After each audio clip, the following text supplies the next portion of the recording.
Deal. Sobrevoando o Oceano Índico, um avião enfrenta uma catástrofe. O motor tem chamas! A mais de 10 quilômetros de altura, todos os 4 motores de um 747 da British Airways deixam de funcionar. Roger, declara emergência. Mayday, Mayday, Mayday, Speedbird 9. Sem motores e com pouca potência, o voo número 9 da British Airways cai rumo ao oceano. A tripulação luta para evitar que o avião caia no mar. O que teria danificado esse enorme jato, ameaçando a vida de todos a bordo?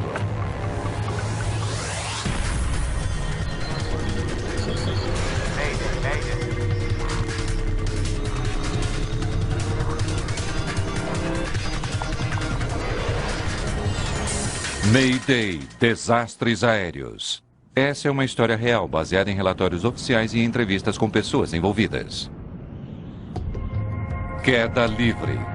24 de junho de 1982. O voo número 9 da British Airways atravessa o céu sobre a Indonésia. Em poucas horas, o avião e todas as 263 pessoas a bordo devem aterrissar em Perth, na Austrália.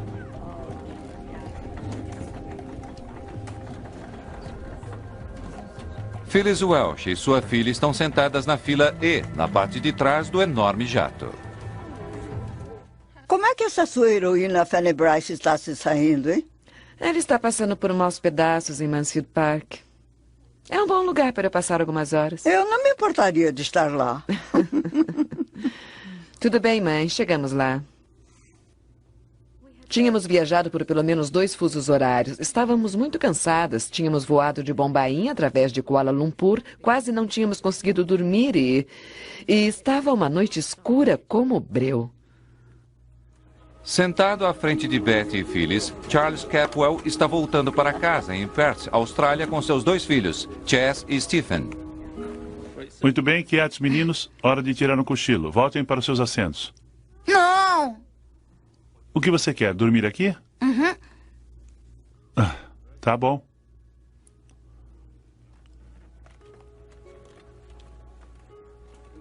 O voo estava bom, tudo ia bem.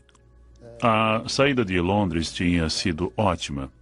E estávamos todos loucos para chegar em casa, e os 2 estavam loucos para ver a mãe.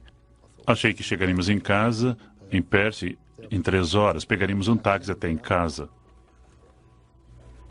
Enquanto muitos dos passageiros já tinham viajado quase o dia inteiro, a tripulação está descansada. Ela assumiu o avião na última parada do voo em Kuala Lumpur. O comandante Eric Mood voou pela primeira vez aos 16 anos, quando teve uma aula para pilotar planador. Ele foi um dos primeiros a ser treinado para pilotar o 747. Roger, cheque com Jakarta. Controle de Jakarta, Speedbird 9 sobre Halim a nível de 370. Speedbird 9, entendido. O copiloto Roger Graves é copiloto há mais de 6 anos. Barry Tolley Freeman é engenheiro de voo dessa aeronave há pouco mais tempo do que isso. Eu ainda não tinha voado com Eric ou Barry e aquela era a primeira vez que nós nos falamos naquele voo. Quando o jato sobrevoa a cidade de Jakarta, ele está a mais de 11 mil metros e está no ar há 1h30. O comandante Moody verifica seu radar de tempo. Ele mostra um voo tranquilo pelos próximos 500 quilômetros. Tudo bem, Roger, está tudo limpo. Fique atento, eu volto num instante. Tenho que ir ao toalete.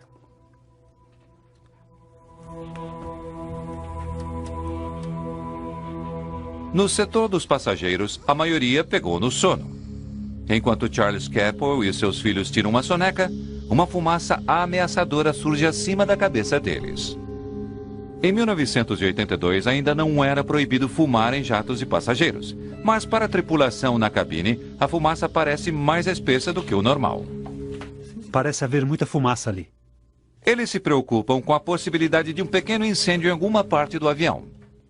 Alguém pode ter deixado alguma coisa acesa. Vamos verificar. Um incêndio a 11 mil metros de altura é uma perspectiva aterrorizadora. Se houver fogo em algum lugar, a tripulação precisa descobrir onde imediatamente. Na cabine, o voo sofre uma reviravolta perturbadora. Barry e eu estávamos fazendo o nosso trabalho. Uma noite escura como breu. E então começamos a receber aquelas alfinetadas de luz no para-brisa. Fogo de San Telmo? Acho que não. Fogo de San Telmo é um fenômeno natural visto às vezes quando aviões voam através de nuvens de tempestade altamente carregadas. Mas não há nenhuma nuvem de tempestade esta noite. Alguma coisa no radar? Não. Não, está limpo. Não gosto nada disso. Vamos olhar melhor lá fora. Com auxílio das luzes de aterrissagem, os dois homens ficam preocupados ao descobrirem uma fina camada de nuvem ao redor de seu avião, apesar de nada disso aparecer no radar. Mas a 11 mil metros, o que se esperaria é que fossem cirros altos, simplesmente uma fina camada de nuvem.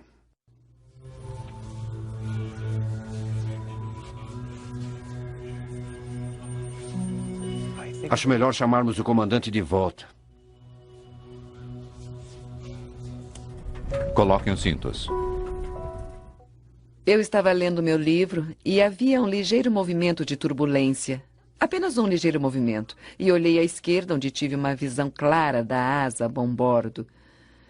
E, para minha surpresa, ela estava coberta com uma camada de luz branca bruxuleante que parecia estar grudada na asa da aeronave.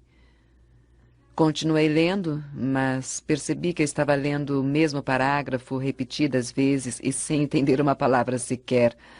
Eu simplesmente não sabia o que estava acontecendo. Na cabine, a fumaça começa a ficar mais espessa. Os comissários não conseguiram descobrir de onde ela vem. Se há um incêndio, eles não conseguem localizá-lo. Tudo bem. Verifiquem se os passageiros estão bem, tá?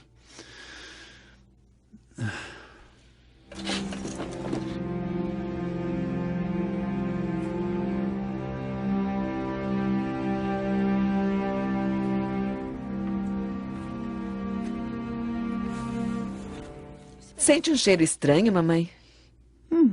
Parece estar meio enfumaçado.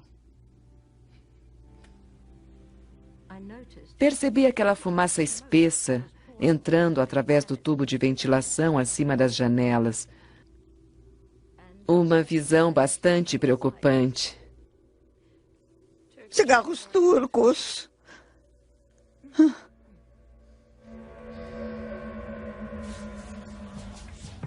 Parecia um cheiro sulfúrico produzido por eletricidade e fui para a cabine de voo esperando ouvir que tínhamos fumaça de alguma parte da aeronave, mas nada estava mais distante da verdade.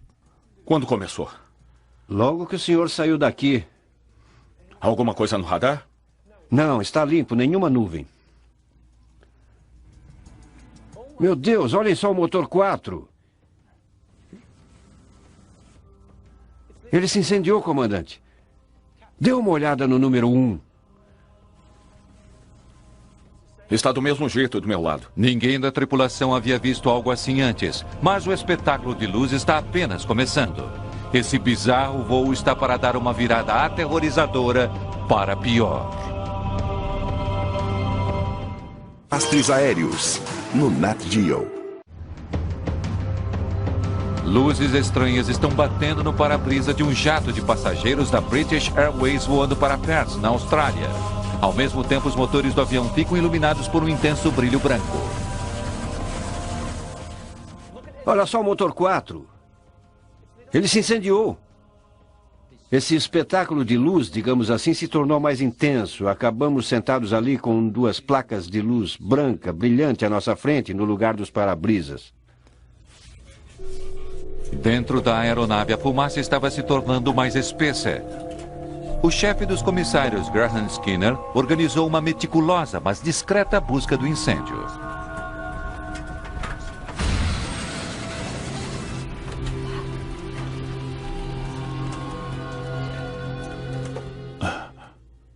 Mas que fumaça é essa? Havia fumaça na cabine. Ficou realmente muito quente. A gente transpirava, literalmente ensopado em suor, e a fumaça ácida ficava no fundo de sua garganta, no nariz, nos olhos, e você ficava esfregando os olhos que lacrimejavam, e não era de forma alguma uma situação agradável. O engenheiro de voo Barry Tolley Freeman havia verificado cuidadosamente seus instrumentos. Ele sentia fumaça, mas até agora não havia indicação de que houvesse um incêndio em nenhum dos sistemas do avião. Não encontro nada. Com mistérios desafiando, ele subitamente se vê enfrentando uma situação nova e amedrontadora.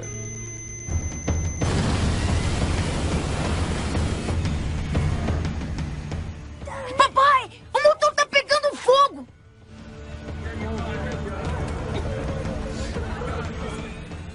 O que foi? A asa inteira era uma manta de luz. E eu pensei, bem, é melhor fechar isso porque não sabemos o que está acontecendo. Charles, fique sentado. Stephen, feche essa janela.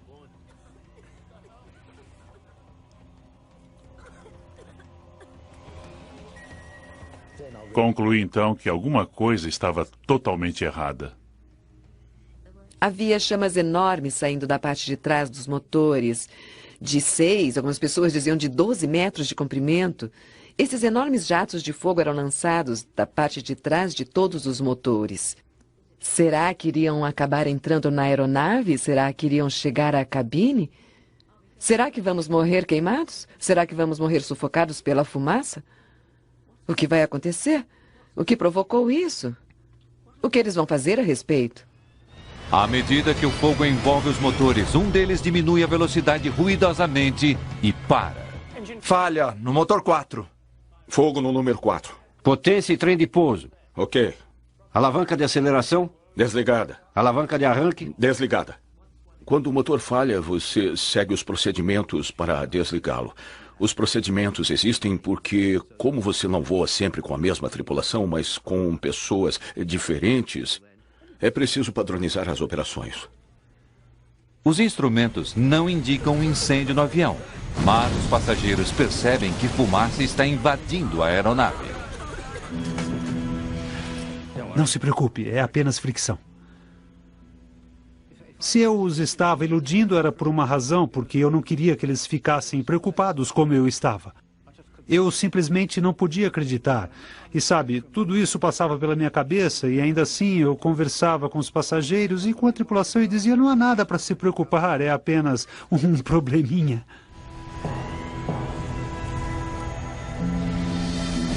O 747 está a mais de 10 quilômetros acima do oceano. Seus motores parecem estar queimando e uma fumaça estranha continua a encher a aeronave. Então o inimaginável acontece. Motor 2 parado.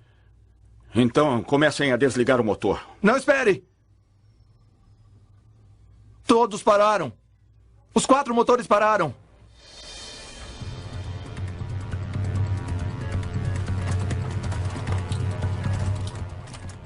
Os outros 3 pararam quase imediatamente. E foi então que a situação se tornou realmente grave. Em 1 minuto e meio passamos de 4 motores funcionando normalmente a nenhum. O 747 tem bastante combustível. Ainda assim, de alguma forma, todos os 4 motores do jato pararam completamente de funcionar. Roger, declare emergência. Mayday, Mayday, Mayday, Speedbird 9. Perdemos todos os 4 motores em 370. Mayday, Mayday, Mayday, Speedbird 9. Perdemos todos os 4 motores. Sem a força dos motores e sem saber o que aconteceu com seu avião, o voo 9 da British Airways começa a cair. Controle de Jakarta, Speedbird 9. Perdemos todos os 4 motores. Agora em 360. O copiloto Roger Graves emite um Mayday, mas ele tem dificuldade em passar sua mensagem. Controle de Jakarta, Speedbird 9, perdemos todos os 4 motores. Repito, todos os 4 motores. Agora descendo, nível de voo 350. Speedbird 9, perderam o motor número 4. Esse idiota não entende. Controle de Jakarta, Speedbird 9, perdemos todos os 4 motores. Repito, todos os 4 motores. Agora descendo e passando para nível 350. O controle de tráfego aéreo em Jacarta, infelizmente, parecia ter um ligeiro problema em entender o que nós estávamos falando. Apenas quando um outro avião por perto retransmite o chamado de Mayday, os controladores em Jacarta entendem. Agora descendo, nível de voo 350. Speedbird 9, todos os 4 motores parados. Entendido. Pelo que a tripulação saiba, nenhum 747 chegou a perder a força de todos os seus motores. A tripulação precisa descobrir por que isso está acontecendo e já. Cometemos algum erro. Estávamos ansiosos e preocupados, pensando que havíamos feito alguma coisa errada, que tivéssemos provocado tudo aquilo. Nós 3 pensávamos a mesma coisa. Era uma culpa pessoal, no sentido de o que será que eu deixei passar? O que fiz de errado? Porque esse tipo de coisa não acontece. Apesar de não ter sido projetado para planar, mesmo sem seus motores, um 747 pode avançar 15 quilômetros para cada quilômetro que ele caia. Sem potência, o voo 9 começou uma longa e lenta queda. Cerca de 10 quilômetros acima do oceano, a tripulação tinha menos de meia hora antes de se chocar com o mar. Quando todos eles param, você passa para o modo automático. Obviamente, havíamos seguido esse procedimento em um simulador muitas e muitas vezes, o que é muito bom. Mas isso funciona muito bem, desde que o que acontece a você no avião espelhe o que você tenha vivenciado no simulador. Infelizmente, não era esse o caso. No simulador, quando todos os 4 motores param, o piloto automático desliga. Mas aqui sobre o Oceano Índico, o comandante Moody vê que seu piloto automático continua ligado. Nós 3 estávamos confusos e preocupados, porque o que estava nos acontecendo não era o que havíamos nos preparado para enfrentar. Tudo bem, proceder reinicialização. Diante da gravidade da situação, eles não têm tempo de verificar por que o piloto automático ainda estava ligado. Ligar? Alguma coisa? Alguma coisa? Não. De novo. Tudo bem. Então, do começo. Bateria? Checada. Ligada. Válvulas de avanço transversal. Abertas. Alarme contra incêndio. Ligado. O procedimento normal de reinicialização leva 3 minutos. Despencando dos céus, a tripulação tem pouco tempo para reiniciar os motores. Start lever on. Vamos lá. Novamente. Tudo bem, do começo. Bateria? Checada. Ligada. Válvulas de avanço transversal? Abertas. Alarme contra incêndio? Ligado. A 10 mil metros de altura, o comandante Eric Mood decide manobrar o avião de volta ao aeroporto mais próximo, Halim, próximo de Jacarta. Mas mesmo Halim é longe demais se ele não conseguir que pelo menos um dos motores volte a funcionar. Jacarta, Speedbird 9, virando à esquerda, de volta a Halim em 300. Speedbird 9, o radar não consegue vê-lo. Emergência 7700. O controle de tráfego aéreo pede a eles que transmitam o sinal de emergência do transponder. Jacarta, Speedbird 9, nós já estamos em 7700. Agora a tripulação está retornando ao aeroporto que não consegue localizá-los no radar. Sem o constante ronco dos motores, a aeronave está silenciosa. Alguns dos passageiros sentem que o avião está começando a descer. Mas sem comunicação com a cabine de voo, isso é apenas uma suposição. O silêncio era incrível, pois era como se o avião não tivesse motores, nada. Parecia estranho, um pouco surreal, porque era como se a gente estivesse suspenso no espaço, alguma coisa assim. Tudo o que podíamos sentir era aquele silêncio e o choro de umas poucas pessoas que estavam realmente perturbadas.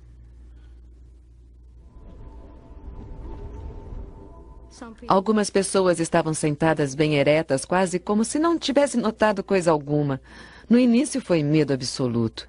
E depois de algum tempo tornou-se aceitação. Você sabe que vai morrer. Nós sabíamos que iríamos morrer. O que está acontecendo? Qual o problema? É apenas uma falha técnica. Eu já passei por coisas piores, eu lhe asseguro. Tudo vai dar certo. Acho que se tivesse me sentado e realmente pensado no que estava acontecendo, não acredito que me levantaria novamente. Um comissário veio até nós e perguntou: as senhoras estão bem? Sim, dissemos, estamos bem, o que era uma mentira completa.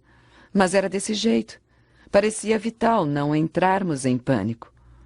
O comandante Moody não consegue reativar os motores, a menos que consiga manter o avião voando entre 250 e 270 nós. Mas os indicadores de velocidade não estão funcionando. Comandante, tenho 320 nós do meu lado. Bom, eu tenho 270.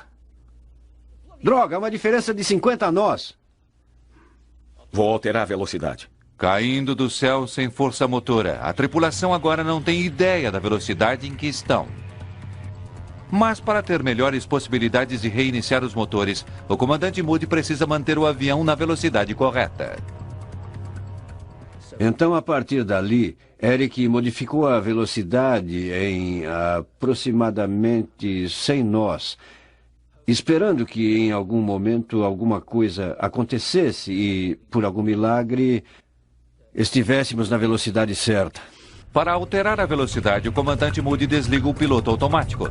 Ele então puxa vagarosamente o nariz do jato para cima para diminuir a velocidade e o empurra para baixo para aumentar sua velocidade. O perturbador movimento de montanha-russa se soma ao pânico sentido na aeronave. Alerta de pressão, comandante. Estamos a 10 mil. Alerta de pressão? Isso não deveria acontecer. E uma sirene de alerta dispara. Isso jamais acontecera no simulador. Por isso foi uma surpresa para nós. Além de fornecer força elétrica, os motores de um jumbo ajudam a manter a cabine pressurizada. Com os motores sem funcionar, o ar não estava sendo bombeado e gradualmente ocorria uma despressurização. Com os 4 motores parados, o ar pressurizado é rapidamente sugado. A diminuição do índice de oxigênio leva os passageiros a respirarem com dificuldade. A tripulação apanha suas máscaras de oxigênio, mas o copiloto Graves não consegue que sua máscara funcione. Minha máscara de oxigênio, ela estava acima de minha cabeça e quando eu puxei a máscara para baixo, ela e o tubo na hora se separaram. O comandante precisa tomar uma decisão difícil. Se ele continuar descendo vagarosamente, o copiloto Graves terá cada vez mais dificuldade para respirar. Se eu descer a 6.000 metros, podemos retirar nossas máscaras de oxigênio e ser novamente uma tripulação. Tivemos de aumentar o índice de descida para descer rapidamente a uma altitude mais baixa. O que, naquelas circunstâncias, não seria a escolha que faríamos. Por isso, mergulhei o avião e baixamos 1.800 metros em 1 minuto. A perda da pressão na cabine e o mergulho direto tiveram uma outra consequência aterrorizadora. As máscaras despencaram, elas ficaram suspensas em nossa frente. E eu olhei para ver se Stephen estava com a dele e se Chas tinha puxado a dele fora do encaixe. Então verifiquei se a de Chas estava com oxigênio. Eu já assisti a alguns filmes de aviões e, quando isso acontece, o problema é sério. Lá vamos nós. Respire normalmente, mamãe, não profundamente. Respire tranquilamente. As máscaras de oxigênio desceram. E nós as colocamos como nos for explicado na demonstração, que felizmente havíamos observado no início do voo. Mas o suprimento de oxigênio não parecia estar funcionando. O senhor está funcionando? Eu não estou recebendo nada. A cabine tenta usar o sistema de comunicação para explicar o que está acontecendo, mas ele não funciona. O chefe dos comissários, Graham Skinner, consegue fazer isso da forma mais simples possível. Vocês estão me ouvindo? Estamos com um pequeno problema com o nosso sistema de comunicação. Portanto, por favor, coloquem suas máscaras sobre sua boca e nariz e respirem normalmente. Enquanto os passageiros estão às voltas com suas máscaras, o comandante Eric Moody está ficando sem opções. Se os motores não funcionarem logo, ele terá de voltar rumo ao mar e tentar pousar em pleno oceano.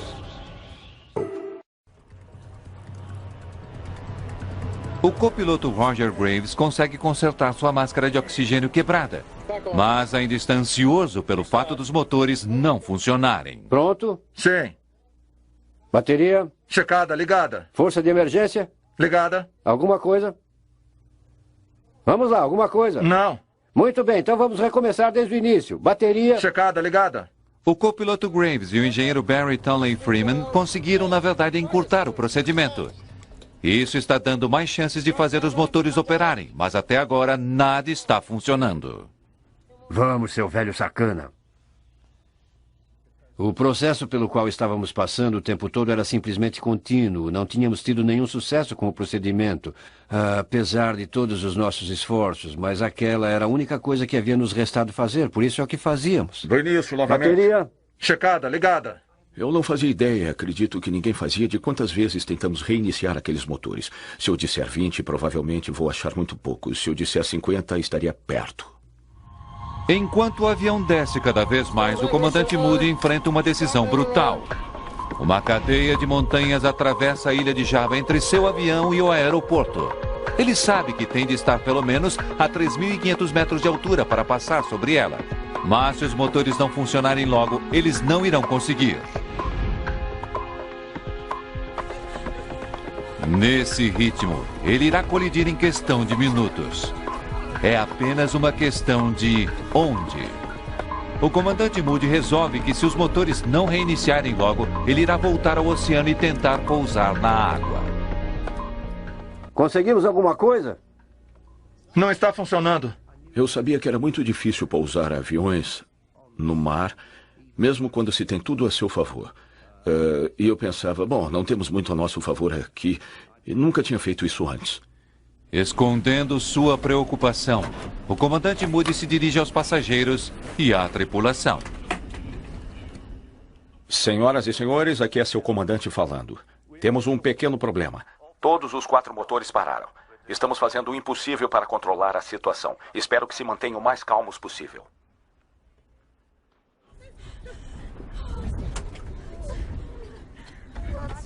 A maior parte dos passageiros espera o pior.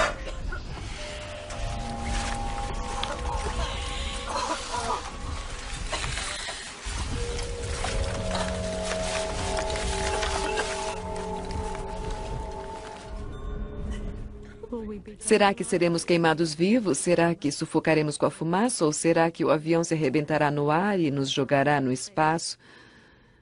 O que era o meu maior medo? Ou cairemos no mar e seremos comidos vivos por tubarões? Ou iremos nos chocar contra uma montanha? Vamos nos arrebentar contra uma montanha rapidamente e acabar logo com tudo isso. Então? Nada, não está funcionando. Muito bem, do início então. Bateria... Checada, ligada. Força de emergência... Ligada. Finalmente, o comandante Moody tem de decidir ir em frente e provavelmente se chocar contra as montanhas ou voltar e mergulhar no mar. Eu não sei nadar! Eu também não sabia nadar, por isso eu pensei, bem, para mim não tem salvação mesmo. Só espero que talvez um dos passageiros possa ajudar os 2 garotos a se manterem boiando. Então, alguma coisa? Nada. Muito bem, então do começo novamente. Bateria? Restavam muito poucas chances dos motores voltarem a funcionar antes de termos de voltar ao mar, porque não teríamos condições de sobrevoar as montanhas da costa sul de Java. Eu não consigo me lembrar. Eu não sei nadar. Mamãe, não vai chegar a isso. Alavanca de arranque. Desligada. Pressão de combustível. Disponível. Ignição de emergência. E então, tão subitamente quanto havia parado, o 4º motor ronca, funcionando novamente. Motor 4 voltou a funcionar. Então, de repente foi como se alguém tivesse atingido o avião por baixo e percebi que poderia ter sido o motor. Foi um boom. Meu Deus! O barulho que o motor Rolls-Royce faz quando começa a funcionar é um ruído de ronco baixo, e foi exatamente isso. Foi maravilhoso ouvir aquilo. Um 747 consegue voar com um motor, mas o comandante Moody sabe que apenas um motor ainda não dará a ele força suficiente para sobrevoar as montanhas. Agora, ao menos, temos uma chance real. E eu vou te falar uma coisa. Nós 3 teríamos arrastado aquele avião por toda a ilha de Java. Quando o avião cai para menos de 4.000 metros, um outro motor dá uma tossida e começa a funcionar. Motor 3, voltando a funcionar. E é logo seguido pelos dois últimos. Eu não acredito. Motores 1 e 2, os dois voltando a funcionar. Saindo de um desastre quase certo, o avariado avião está agora com força total. Oh, graças a Deus! Percebi então que poderíamos voltar, não a perto, mas para um aeroporto. Era tudo o que queríamos, aterrissar no solo, sabe? Fazer parte do mundo dos vivos novamente, porque lá em cima estávamos mortos. Jakarta, Speedbird 9, voltamos a funcionar. Todos os 4 operando, os 4 operando. Dessa vez, os controladores de Jakarta não têm problemas em entender a mensagem. Speedbird 9, todos os 4 motores operáveis. Confirme ida para Halim. Afirmativo, afirmativo. Nós dissemos, é isso aí, vamos aterrissar esse avião o mais rápido possível. Senhoras e senhores, aqui é seu comandante falando. Ao que parece, conseguimos superar o problema e conseguimos fazer todos os motores funcionarem de novo.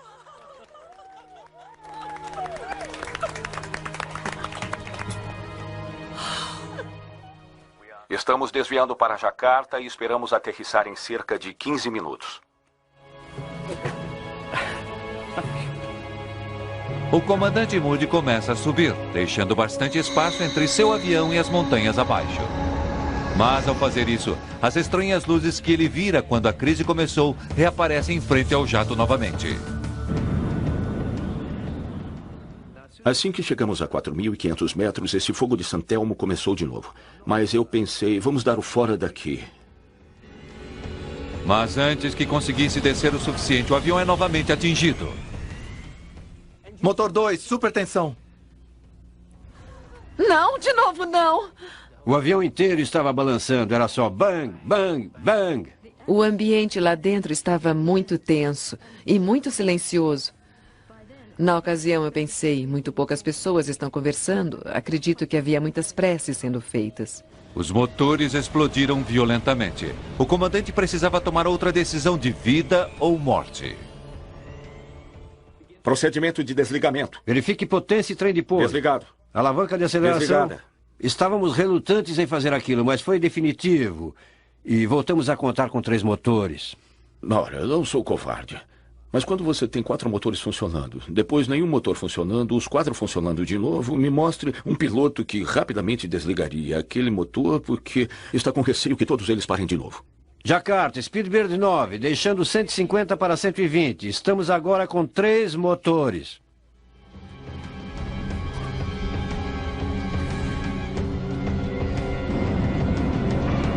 À medida que o avião se aproxima do aeroporto, o copiloto Graves acredita que o para-brisa está coberto de umidade, tornando difícil a visibilidade. Eu disse ao Eric, está um pouco nebuloso lá fora.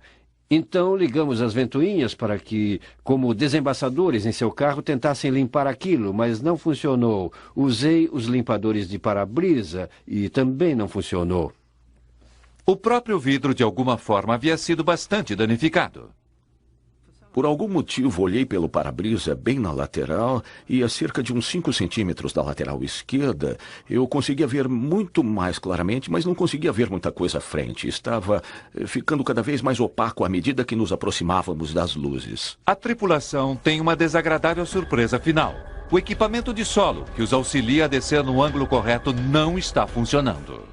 Jakarta ATC, nossa trajetória de voo planado não está disponível. O indicador que dá a você a esquerda e a direita da linha central da pista de pouso estava funcionando, mas o glide slope que lhe dá a posição real da descida não estava funcionando. Depois de todos os problemas por que passou, a tripulação agora tinha de aterrissar o avião manualmente. Então continuamos com o Eric voando o indicador e eu gritando a distância e a altitude em que ele deveria estar. 90 metros, comandante. Assim ele teria condições de ajustar seu nível de descida para aquele que eu estava lhe dizendo, no que dizia respeito ao glide slope. 60. 45, comandante.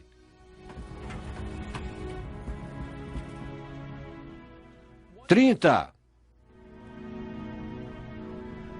15 metros. 9 metros. Aterrissamos! Que bom!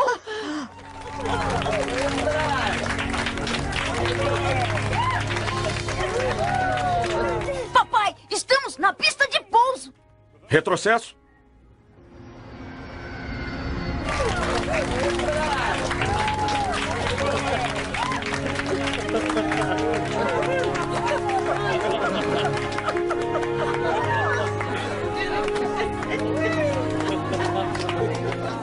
"90 nós.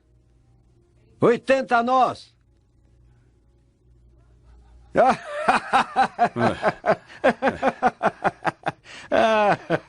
Descemos. Adoraria um refrigerante gelado.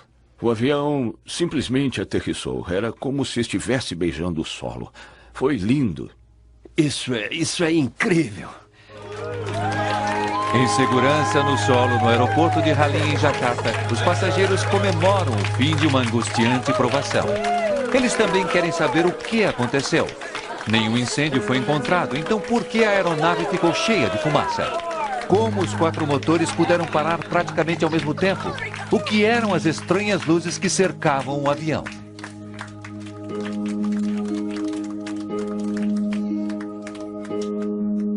Na cabine do piloto, a tripulação de voo está aliviada, mas também preocupada de poder ter cometido algum erro. A primeira coisa que fizemos depois de parar o avião e desligar tudo foi repassar todos os procedimentos para ver se poderia ter havido alguma coisa em algum lugar que pudesse nos ter dado qualquer aviso prévio de algum tipo de fenômeno que provocasse o que acontecera conosco. Isso vai se voltar contra nós. Os danos ao 747 foram grandes.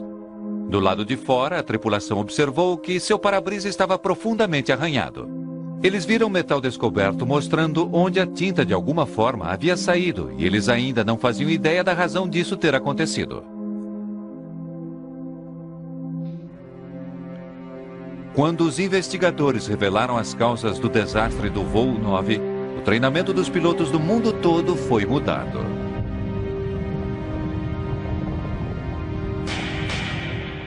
Desastres aéreos, no Nat Geo.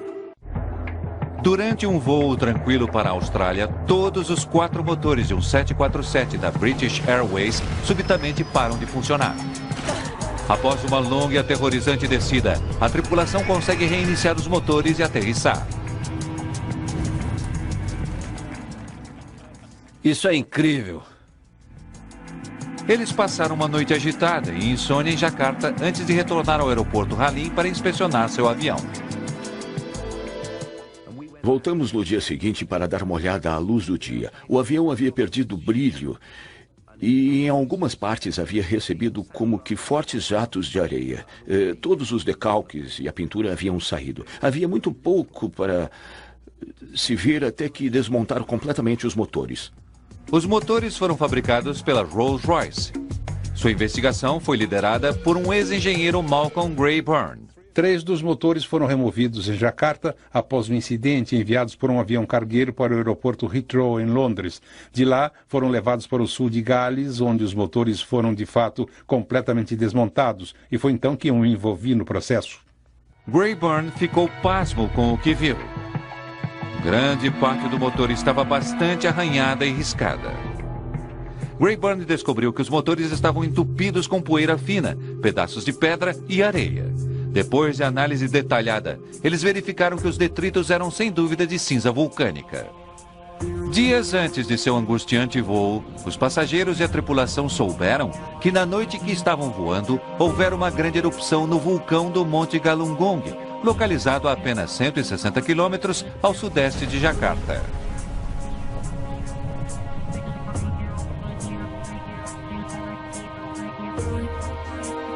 Tom Casadeval é diretor do Departamento de Estudos Geológicos dos Estados Unidos e estuda o vulcão Galungong. A Indonésia é o país vulcanicamente mais ativo do mundo, com mais de 130 vulcões historicamente ativos, o que significa vulcões que entraram em erupção nos últimos milhares de anos. O Galungong entrou explosivamente em erupção no início dos anos de 1980. Em abril, maio, junho de 1982, as erupções se tornaram cada vez mais violentas. As erupções foram grandes e os danos foram bastante extensos. Mais de 60 mil pessoas foram evacuadas da área ao redor da montanha. Na noite em que o voo 9 passava próximo do vulcão, ele entrou novamente em erupção.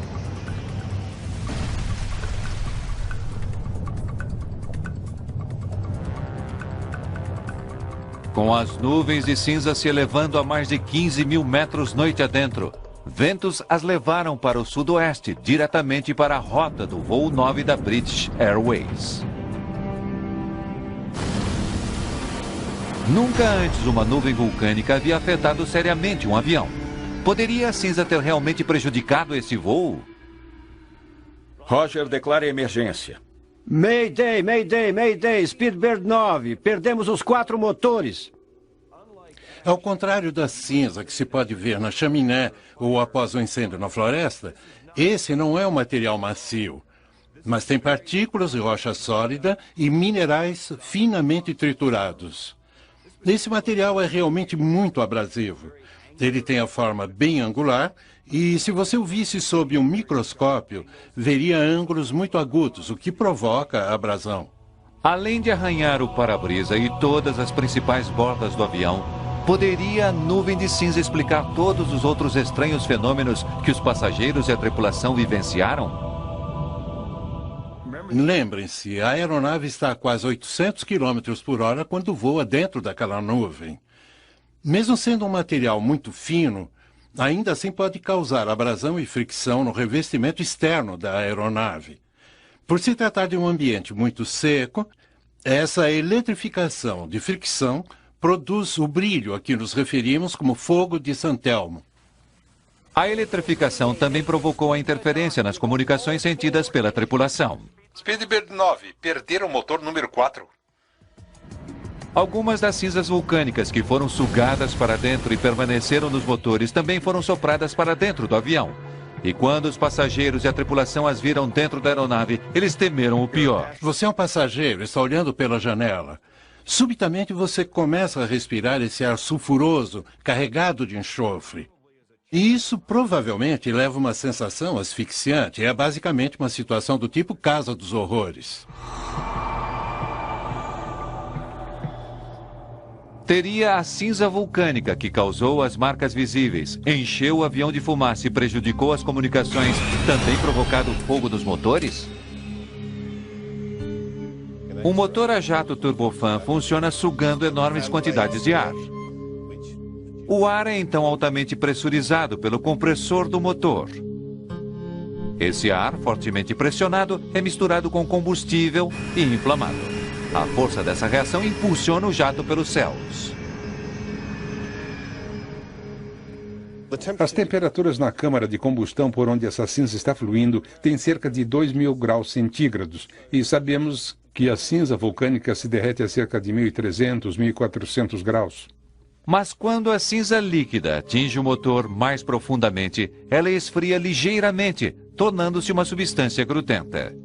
Ela se prende ao motor e começa a asfixiá-lo. Temos uma alteração fundamental do fluxo de ar no centro do motor, e isso provoca explosões no motor, levando assim ao problema, fazendo-o falhar.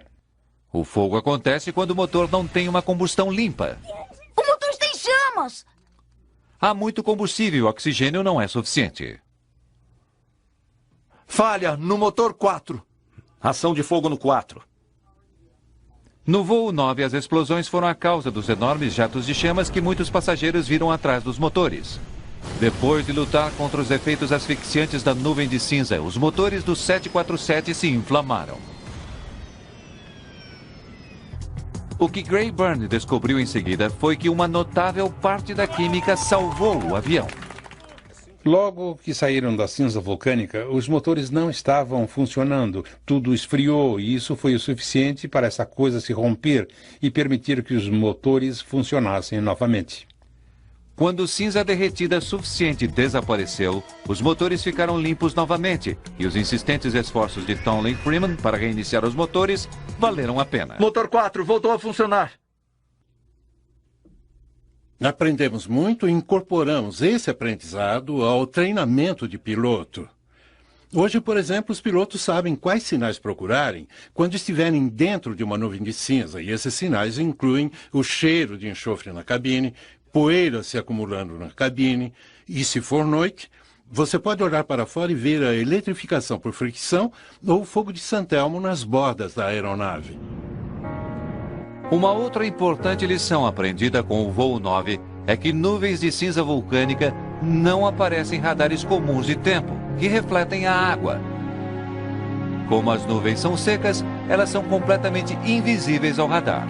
Esse conhecimento levou a melhores comunicações entre os geólogos que estudam vulcões e as linhas aéreas que voam sobre vulcões. A tripulação do voo 9 foi agraciada com prêmios e comendas nos meses seguintes àquela noite incrível. Acho que o profissionalismo demonstrado por essa tripulação durante esse acontecimento foi absolutamente fantástico. A maneira como conseguiram levar essa aeronave de volta a uma aterrissagem segura, depois de terem passado por circunstâncias tão extremas. Foi fantástica a maneira como eles recuperaram essa aeronave. Foi brilhante. Para todos a bordo do voo 9, o terrível mergulho através dos céus teve um impacto duradouro. Betty Tuttle ficou tão abalada pelos acontecimentos daquela noite que escreveu um livro sobre a provação. Esse foi um acontecimento singular na história da aviação. E me pareceu absolutamente crucial que fosse registrado. E eu me perguntava quem faria isso. E logo que eu pensei a respeito, decidi que eu o faria. Todos os 4 motores falharam. Tuttle acabaria se casando com um homem que ela conheceu no voo, James Ferguson. Charles Capwell e seus 2 filhos chegaram em casa 2 dias depois de terem aterrissado em Jakarta. 25 anos depois, os 2 Chaz e Stephen ainda moram em Perth. Nossa hora não havia chegado e foi isso. Daquele dia em diante, passei a ver a vida de uma perspectiva diferente. Quando nossa hora chega, não há nada que se possa fazer. Mas você pode ter esperança, e nós tivemos. Isso nos salvou. Não muito tempo depois daquele voo fatídico, o comandante Eric Moody criou o clube de planadores Galunggung. Todos os membros da tripulação e todos os passageiros foram automaticamente admitidos nesse grupo exclusivo. Os sobreviventes do voo 9 da British Airways até hoje mantêm contato uns com os outros. Versão brasileira Centauro.